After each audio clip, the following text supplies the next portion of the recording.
Estás en Radio Inclusiva. Y ya tenemos en línea, vamos a presentarlo oficialmente, si bien estuvimos ya comentando que nos iba a estar acompañando en esta última parte de este Tirando Paredes, al doctor Rodrigo Savio, que es especialista en hipertensión y es presidente del Distrito Austral de la Sociedad Argentina de Hipertensión Arterial y además director del Consejo de Enfermedades Cardiovasculares de la Sociedad Argentina de Medicina. También fue docente, o es, ahora se lo vamos a estar preguntando. ¿Y qué tal, Rodrigo? Doc, bienvenido y gracias por estar nuevamente con nosotros. ¿Qué tal? Buenas noches, Gabriel. Muchas gracias por la invitación. Gracias, Nicolás, y bueno, todo el equipo. No sé si me escuchan bien. Perfecto, Rodri, la verdad, Bien, perfecto, te escuchamos. Rodrigo en este momento ya perfecto. hace años que está residiendo en el Calafate, en la provincia de Santa Cruz, y bueno, tenemos esta comunicación con él y muchas gracias por eso, Rodri. Bueno, te pregunté No, al recién en contrario. la presentación si todavía seguís ejerciendo la docencia. Sí, por supuesto, por supuesto. Estoy coordinando la parte docente de un hospital bastante grande que hay acá en Santa Cruz, en Calafate, que es un hospital SAMIC, y obviamente vinculado con universidades de la Patagonia, como la Universidad San Juan Bosco de Comodoro Rivadavia. Pero sí, siempre, siempre ejerciendo, porque realmente uno como médico tiene que compartir eso con el resto, y en las sociedades científicas, como la Sociedad Argentina de Medicina o la de Hipertensión, se suele remarcar ese aspecto y generalmente se hacen eventos, congresos, así que ahí estamos siempre presentes. Bueno, Doc, te pregunto y que nos cuentes, si bien uno puede conocer lo que es la hipertensión, pero contanos un poquito cómo es en sí esa enfermedad. Bueno, perfecto. Esto coincide, obviamente, el interés de por ahí de hablar estos días de hipertensión arterial tiene también que ver con que estamos en plena campaña Conoce y controla tu presión arterial, que empezó el 17 de mayo, el día de la hipertensión arterial, y por cuestiones operativas se va a mantener hasta el 14 de septiembre, ¿sí? Hasta el 14 del 9. Una campaña que en este caso predomina lo que tiene que ver con la virtualidad, ya que en este momento no se están haciendo muchas actividades presenciales para conocer la prevalencia, o sea, la cantidad de personas que son hipertensas en el país. Ahora hay grupos que están haciendo en algunos hospitales tomas de presión arterial, pero bueno, en este contexto de estas nuevas medidas está realmente reducido ese control, y sí se está haciendo una campaña virtual que el que tiene tensiómetro en su domicilio se está tomando la presión arterial y se está controlando y está volcando una encuesta que estamos difundiendo. En cuanto a la importancia, es una importancia crucial, una importancia número uno realmente, porque es la primer causa de mortalidad por enfermedad cardiovascular. ¿Y esta palabra qué significa? Esto significa que es el principal causal responsable del accidente cerebrovascular o ACV, es el segundo responsable en frecuencia de lo que es el infarto agudo de miocardio, uno de los principales responsables también de insuficiencia cardíaca, de enfermedad renal, de diálisis, deterioro cognitivo y algunos casos de demencia. Es decir, que realmente es una enfermedad, una condición que impacta en nuestro organismo de manera muy importante. Y realmente el problema es el grado de control que estamos teniendo. Realmente el grado de control es muy bajo en Argentina, y en muchos lugares de Latinoamérica se dice que solamente 2 de cada 10 pacientes tienen un adecuado control y tratamiento de la presión arterial. Y sin embargo el tratamiento es muy sencillo y el diagnóstico también. El diagnóstico es tomar la presión arterial con tensiómetros y ver que esto está elevado por encima de las cifras normales. Y esto se puede controlar no solo con medidas generales, Doc, ¿sí? Medidas... te sí, te escucho. interrumpo, Sí, sí. ¿el Sí. tensiómetro solamente o hay alguna aplicación para el que no tiene tensiómetro? Bien, el tema es así. Lo ideal, el ideal es utilizar tensiómetros digitales validados. Ese es lo que sería el gol estándar, la forma más adecuada de tomarlo. En muchos lugares todavía se siguen usando y están aceptados los tensiómetros aneroides. No sé si te acordás, esos que vas Sí. con el manguito, si Mm. se infla y escuchás con el estetoscopio. Bueno, eso sigue estando en numerosos centros, pero uno si tiene que recomendar para hacer un correcto diagnóstico y una correcta medición, en principio usar tensiómetros digitales validados de brazo, no de muñeca, sino de brazo sería el ideal, ¿sí? Lo otro está por debajo de ese ideal, que a veces esa condición ideal no está en todos lados. También existe la posibilidad, aún mejor, de hacer lo que llaman mediciones ambulatorias, es decir, hacer monitoreos. Existen aparatos que se colocan 24 horas, eso se llama MAPA, es un monitoreo ambulatorio de presión de 24 horas, y también existe la posibilidad de aquellos pacientes que tienen, personas que tienen un tensiómetro digital en el domicilio, que se puedan tomar durante varios días, por lo menos 5 días, y anotar los registros. Si esos registros superan un valor de corte estándar, uno hace diagnóstico de hipertensión arterial. El tema es que lo que tenemos que mostrar es que hay persistentemente elevadas cifras de presión arterial y sabemos que la gente con cifras normales de presión arterial vive más, vive mejor, y estos órganos que hablábamos, como el corazón, el cerebro, el riñón, se protegen realmente. Entonces la inversión es realmente importante en conocer el control, y este programa se llama Tirando Paredes. Y nosotros en hipertensión arterial queremos hacer exactamente eso, tirar la pared que hay en lo que es el control de la hipertensión arterial. Ustedes saben que es casi inexplicable de decir por qué una enfermedad que se controla tan fácilmente con medicación y medidas generales, ¿sí?, con dieta, actividad física y fármacos, es decir, tomar comprimidos en forma tampoco tan, a veces tan, digamos, tan poco amigable, porque a veces son solamente un comprimido por día, ¿sí?, de liberación prolongada, que no le condiciona tanto al paciente, y sin embargo el grado de control es tan bajo. Es como que hay una discrepancia entre lo que está sucediendo, la realidad que tenemos y el grado de control. Así que ahí esa pared, como se llama el programa de ustedes, que tenemos que derribar, tiene que ver con muchas cosas. Primero con mitos, que la gente piensa que la hipertensión le tiene que dar algún síntoma, ¿sí? Entonces eso es un gran mito, que realmente muy pocos pacientes tienen síntomas de hipertensión arterial. Cualquiera de los que estamos acá en línea en este momento, si no nos hemos tomado la presión arterial, podemos ser perfectamente hipertensos. Por otro lado, hay Doc, una en base a eso, inercia. y te vuelvo a interrumpir, Sí, pero sí, no, nos sí, vas cómo no, a dar un abanico de cómo no. respuestas y por eso lo Sí, hacemos. Y después cómo los no. chicos lo Sí, sí, mismo. sí, ¿Cuál es sí. en un adulto la tensión arterial que uno debería tener, por lo menos en los parámetros generales? Perfecto, buena pregunta. Mira, es fácil por ahí para acordarse, porque el límite máximo que estamos poniendo, vos cuando medís hay dos presiones, una es la máxima y otra es la mínima, una se llama sistólica, que es la máxima, y otra es diastólica. El límite máximo de presión arterial es 14,9 o 140/90, ¿sí?, de acuerdo a si usás milímetros de mercurio. ¿Y por qué digo que es fácil? Fíjate que la campaña la estamos terminando el 14 de septiembre, justamente para que recuerden, 14/9, 14 del 9, se está proponiendo también como Día Nacional de la Hipertensión ese número, justamente para hacer ese nivel de corte. Lo que está por encima de esa cifra, ya sea 14 de presión arterial sistólica o 9, 90 de presión arterial diastólica, estaría considerado hipertensión arterial. Obviamente que hay condiciones, pacientes que tienen riesgo muy elevado, que incluso queremos presiones más bajas que eso, ¿sí? Eso es como un mínimo, un valor estándar que decimos todo lo que está por encima está mal y hay que ir al médico, ¿sí? Hay que preocuparse y ocuparse, atenderse, pero existen algunas condiciones de salud en que buscamos incluso presiones más bajas que esas, ¿sí?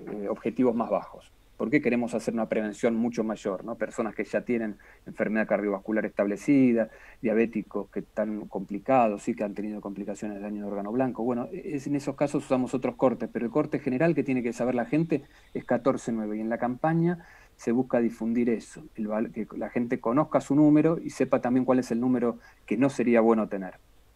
Bien, chicos, interrúmpanlo al doc. Adelante, no hay problema. ¿Cómo estás, Rodrigo? Te ¿Qué tal, consulto, Nicolás? ¿a partir de qué edad debería uno comenzar a analizarse los niveles de tensión? Bien, buena pregunta. En principio, lo que estamos proponiendo es que las personas, cuando consulten por cualquier problema de salud, cualquier sea el contacto con el sistema sanitario, se pueda tomar la presión arterial como un signo vital más. Es un signo vital que debemos tomar cuando revisamos a los pacientes. Con eso te quiero hacer una respuesta que tiene que ver con que la frecuencia puede ser mayor al estándar que nosotros planteamos. Es decir, cualquier persona que contacta con el sistema sanitario debería tomarse la presión arterial, aunque contacte por otra cosa, para control del colesterol. Ahora, una buena forma de plantear lo que vos decís es mínimo el adulto una vez por año, y si ese adulto tiene factores de riesgo, como pueden ser otros factores que puedan generar riesgo cardiovascular, estamos hablando, ¿no?, hipertensión, obesidad, colesterol, puede ser aún mayor la frecuencia, ¿sí? Y también dependiendo de qué cifras vimos esa primera vez. Es decir, suponete que a vos te tomamos la presión y vos tenés 135/85. Estás muy cerca de la hipertensión arterial. Seguramente a vos te voy a citar en 3 meses y te vamos a volver a controlar porque estás muy cerca de ese límite. Ahora, el adulto que tiene presiones óptimas, que pueden ser 120/80, con una vez al año, algunas sociedades plantean cada 3 años, pero nosotros queremos, por ahí, viendo este gran problema que tenemos de salud pública, tan distantes del ideal, es decir, que te estemos diciendo que solamente el 20% de los argentinos están controlados. Considero personalmente que una vez al año sería una buena forma y no hace falta que sea también solo en el sistema sanitario. Vos podés hacerlo, si tenés un tensiómetro domiciliario, podés tomarte también en domicilio. Bien. Y te hago una más. ¿Cuáles serían los principales factores de riesgo, ¿no? que aplican en este caso, los que provocan? Porque la gente por ahí, viste, no sabe y digo, hace o realiza o consume determinadas cosas que promueven, ¿no? la hipertensión. Sí. Perfecto. El origen de la hipertensión arterial es multifactorial, digamos, tiene múltiples factores. Es decir, hay un gran componente genético, obviamente, pero esa genética a veces la tenemos que ayudar para que se exprese, por así decirlo. Y esos factores que vos mencionás que pueden hacer que la persona incremente el grado de hipertensión arterial o lo desarrolle más precozmente, incluye el aumento de peso, ¿sí? El sedentarismo, el poco consumo de alimentos saludables, ¿sí? Y el exceso de consumo de sal. Si tener una actividad, digamos, sedentaria y comer inadecuadamente, eso puede hacer que tengamos más hipertensión arterial, lo mismo que el aumento de peso.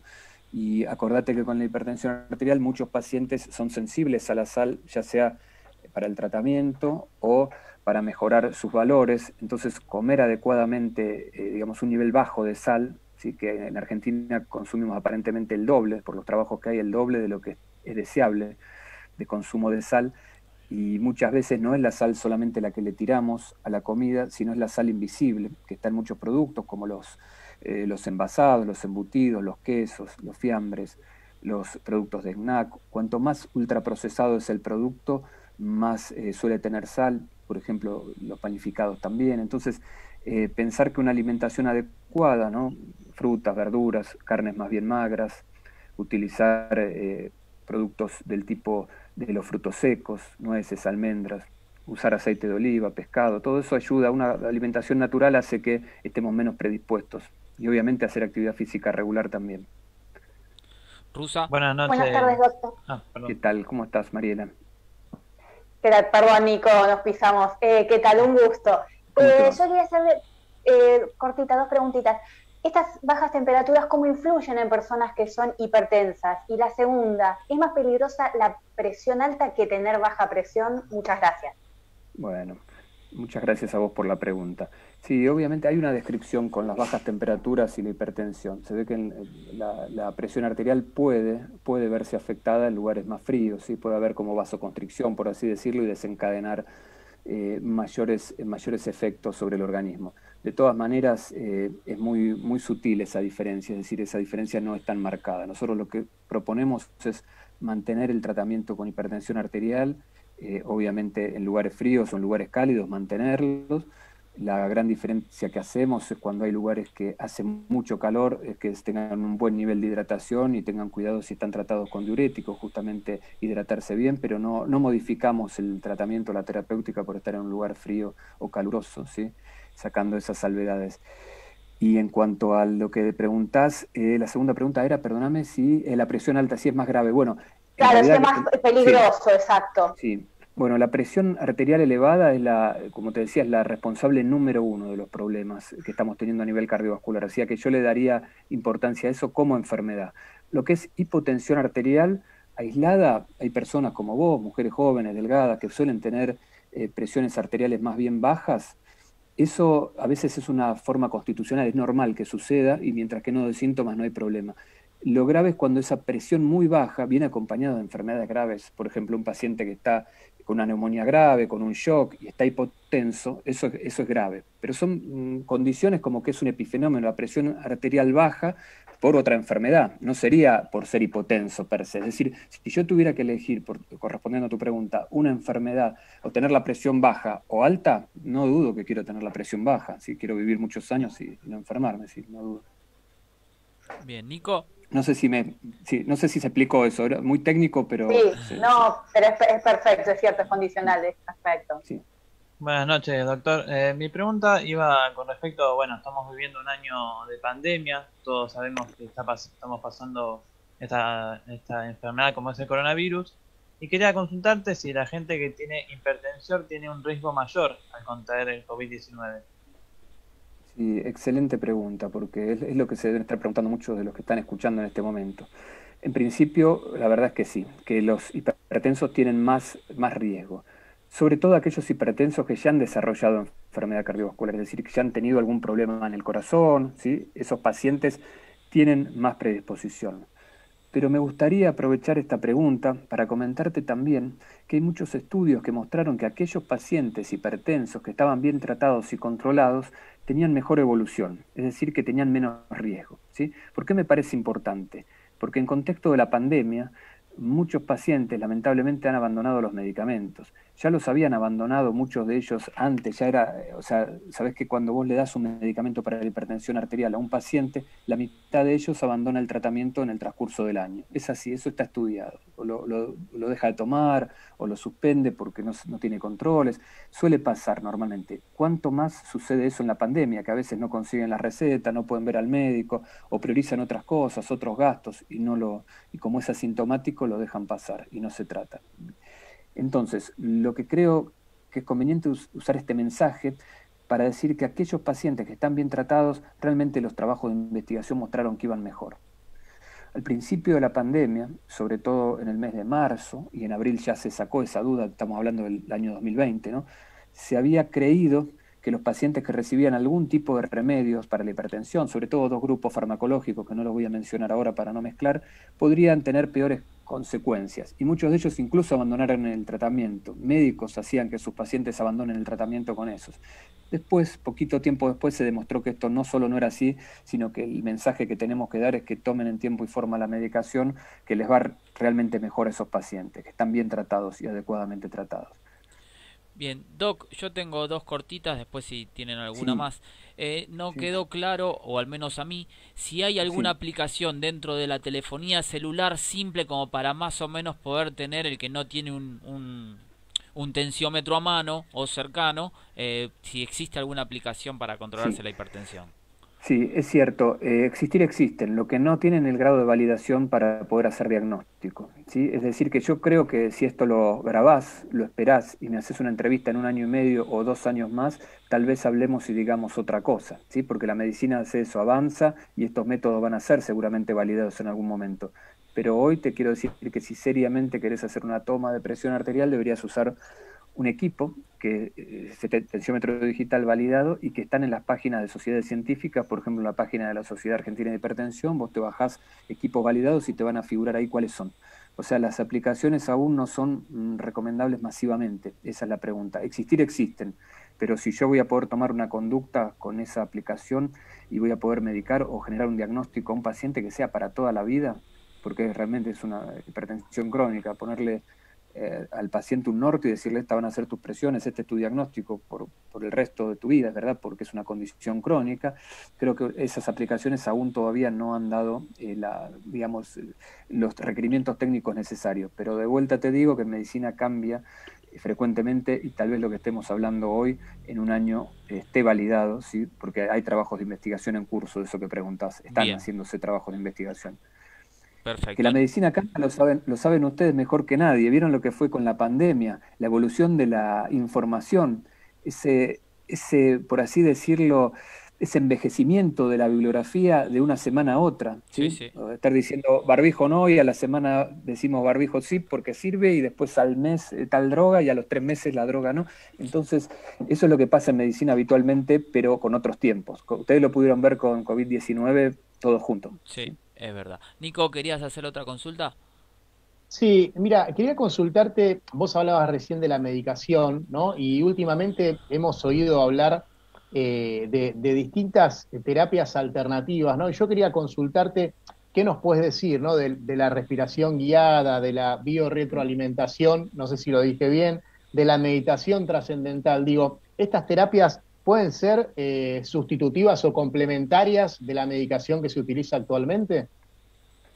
Sí, la opción B es la correcta, Nicolás. Sí, la opción de complementarias, totalmente. Sí, sí, la meditación trascendental. Y no lo estamos hablando en palabras de lo que me parece. Hay ya estudios que han demostrado que sirve la meditación trascendental acompañando, obviamente, un tratamiento para la hipertensión arterial. El paciente que tiene que ir medicado va medicado con dieta, con actividad física y se agrega medicación trascendental mejora, el yoga también, la respiración, vos mencionaste el tema de los aspectos respiratorios, el Sí. yoga también, sí, sí, está aceptado, y, y hay congresos, yo he estado en algunos internacionales en donde personas muy, muy importantes de la especialidad han mostrado sus trabajos y sí sirve, pero usaría esa palabra complementaria y no alternativa, porque alternativa propone dejar la medicación o hacer solo eso, ¿no?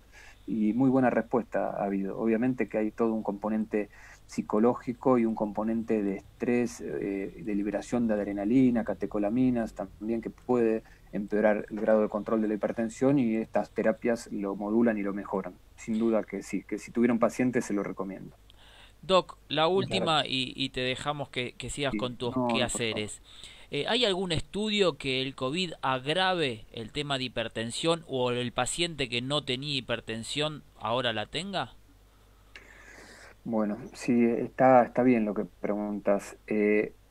Pueden pasar dos cosas. Unos pacientes que se diagnostican, que previamente no eran conocidos como vos planteás, y otros que hayan tenido empeoramiento. Bueno, el virus aparentemente en algunos casos ha presentado cierta disautonomía, es decir, cambios en la modulación del tono autonómico, es decir, de cómo, voy a tratar de traducirlo, de cómo, por así decirlo, fluye la sangre en el organismo, ¿sí? Si a más presión o a menos presión, por así decirlo, según el tono de esas arterias, es decir, la contracción de los vasos, más contraído o menos contraída, a ver si lo pude traducir bien.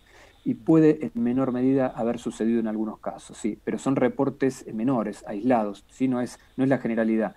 No es que el paciente ahora tiene que pensar que si tuvo COVID es probable que tenga hipertensión, no, yo no lo vería de ese lado. Si algún paciente que viene al control post-COVID, yo le tomo la presión arterial y hago diagnóstico, lo más probable que piense es que es un paciente que no haya sido diagnosticado previamente.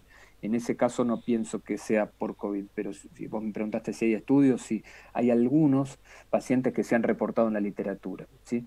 Pero obviamente que esto que preguntamos va a haber que darle un poco más de tiempo, porque se están reclutando muchos pacientes y hay muchos estudios en curso para ver cuál es la afectación real hacia el corazón, ¿sí? Qué tipo de lesiones puede dar en el corazón, qué tipo de lesiones puede dar en el cerebro, en el riñón, más allá de las clásicas lesiones pulmonares.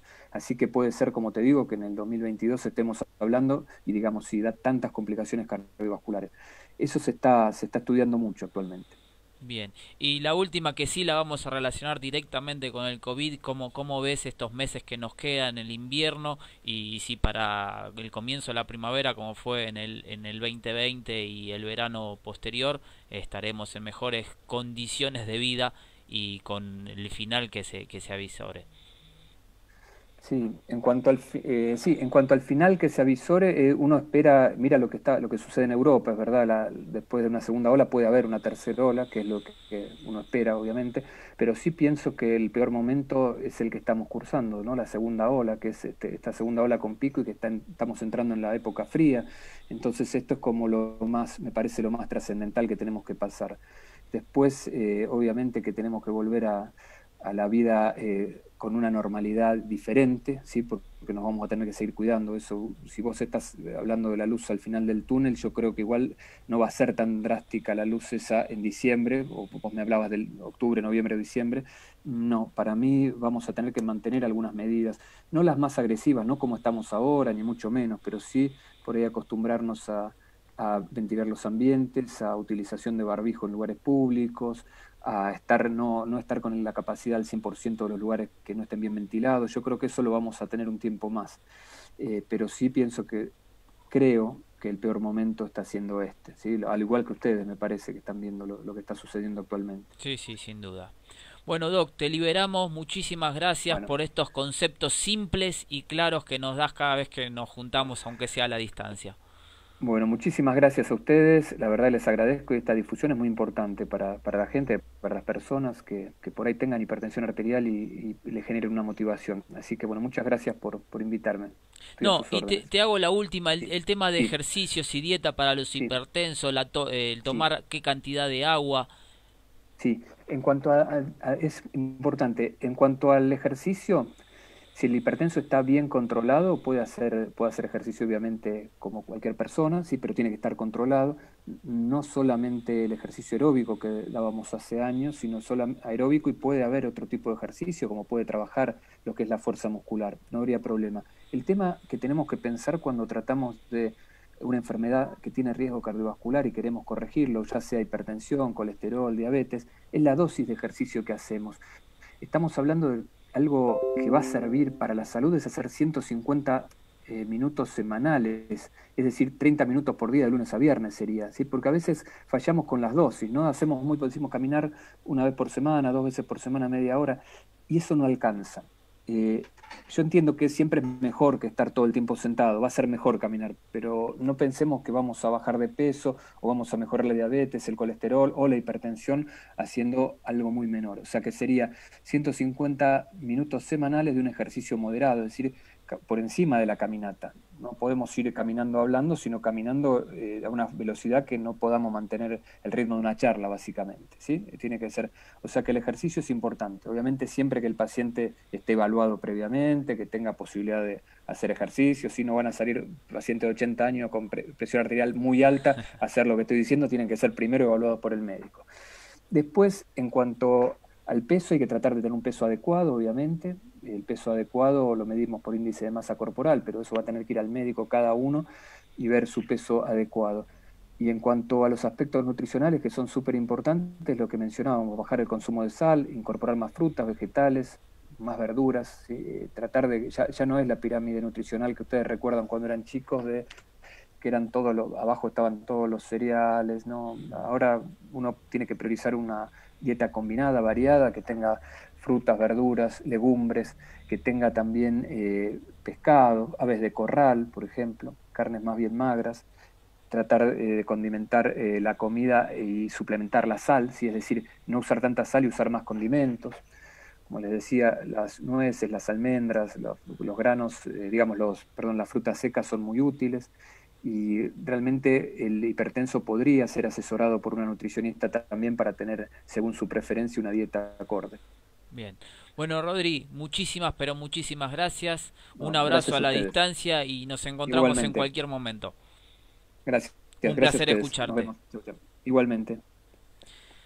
Bueno, ha pasado por aquí Rodrigo Savio, especialista en hipertensión, y como repito lo que dije, conceptos simples y claros, creo que nos educa día a día cada vez que tenemos la oportunidad de charlar con él.